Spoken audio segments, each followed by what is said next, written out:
I'm Andrew Stotts from Maybank Kim Eng, and today I want to talk to you about my latest report, which is called Riding the Liquidity Wave.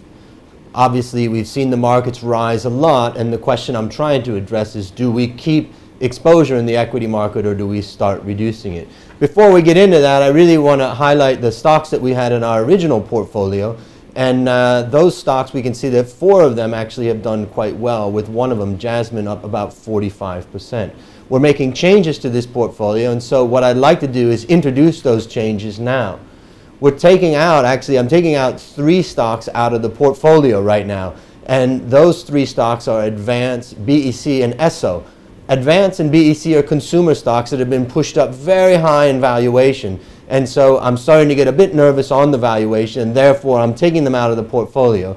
And in the case of ESSO, I was basically playing a theme of the concept of the company being taken over. Now that we've risen quite a bit on ESSO, I'm ready to get out. I'm replacing these with 3 stocks. One is SCB, Siam Commercial Bank. The second one is Thaicom. And basically the third one is Thai Oil, the refiner. Now, in the case of Thai Oil, it's really valuation, and I like the valuation of the company and the story of the company. In the case of SCB, I'm trying to increase my exposure to the finance sector and the bank sector. And then with Thaicom, it's a turnaround. And in this case, it's a turnaround that I believe has real legs to it. So you can see the portfolio. We've got 9 stocks plus cash. We have 10% allocated to each of these components. What I'd like to do is just talk a little bit about the market and why I'm not too worried about the market right now. The first thing is what you can see on this chart, and the bar that you can see on this chart all the way to the right shows that there's been a massive amount of inflows of foreign funds into the Thai stock market. Now, those inflows have pushed up the market, and of course we're seeing those inflows across Asia. Why is that? Well, money's coming back out of developed markets into the developing markets, and so I feel comfortable continuing to ride this wave. Now, continuing to ride this wave really depends upon whether the market is cheap or expensive. The chart I'm showing right now, you can see the PE over time in Thailand with a 1 and 2 standard deviation band. What you can see from that is that the Thai PE right now at about 15 times is not yet expensive. Yes, it's moving up and it's no longer cheap, but I'm willing to ride this liquidity wave because the market is not yet expensive. As it breaks through to 17, 18, 19 times, I'll get a little bit more concerned. Well, why is that? Well, because I've just done a study going back over basically from 1975 to today. I've looked at many months, every month in between that time, and I've looked at whether those months the market PE was low or high.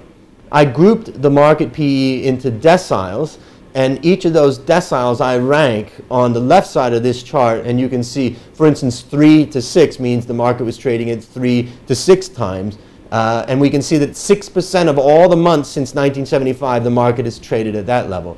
At the opposite end of this, you can see the market trading at 27 to 30 times. Only 1% of all time months from the period since 1975 is the market traded so expensive. But what's remarkable is you can see that below 18 times, if you buy the overall market, you're going to get a positive return both in the short run, 1 year, and in the long run, 3 year. But in the case of as the market starts to get more expensive, you could still make money on a 1-year basis on occasion, but on a 3-year basis, no. So 18 times is kind of my rule of thumb number that I don't want to get too aggressive in the market over 18 times.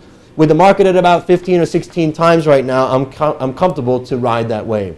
The last thing I want to talk to you about is the research I've done, a lot of research on the banking sector. And the chart that I'm showing you right now basically shows the CapEx cycle for banks themselves. That means ATMs, branches, and software systems. This CapEx cycle has just peaked. What have they been spending their money on? Building a consumer bank. To build out a consumer bank requires a lot of investment, and that investment now is done. The marginal cost of bringing on new consumer loans is very low. And that means that the consumer banking business, which is a new business for Thai banks, is now moving into cash cow phase. So I'm increasing my weight in the bank sector, mainly because we've got very expensive consumer stocks, banks are not as expensive, and because I think that we've got a great future for the Thai banks. That's it from me this week. I hope to see you next time from Maybank Kim Eng in Thailand. Thank you.